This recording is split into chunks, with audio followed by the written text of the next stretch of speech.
The Van Jones soundbite would have played in 2020. I'll play it now, Allie Beth, and then get your take on it. It would have played in 2020. It's too late for these kinds of lies. Here it is. We don't know why that man did what he did. And for Charlie Kirk to say, we know he did it because she's white, when there's no evidence of that, it's just pure race mongering, hate mongering. It's wrong. Then he says that if something like that had happened the other way, there would be sweeping changes imposed on society. Where is the George Floyd Policing Act? It didn't pass. You mentioned the thing about cashless bail. I think this is a big challenge that we have. Would you have felt better if there had been cash bail and the mom had come and put down $1,000 to let him out? It's not about cashless bail or no cashless bail. It's about the fact that we don't know how to deal with people who are hurting in the way this man was hurting. Hurt people hurt people. Your thoughts, Allie Beth?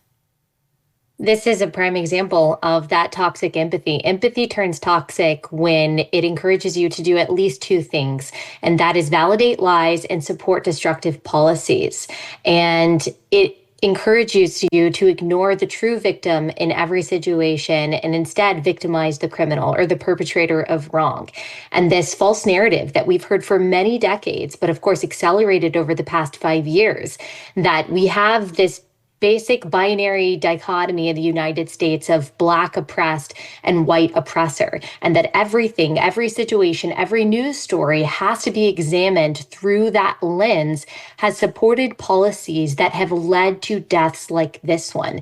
Even in the Christian world, in the evangelical world, we certainly saw in 2020 and still see today one message toward the white congregants, which is one of collective guilt, a collective need for repentance of the sins of America and the sins of our white ancestors, and a complete abdication of responsibility toward their more melanated congregants, a sermon of apology toward them, and a message of guilt toward white privilege or guilt about systemic racism toward their white congregants.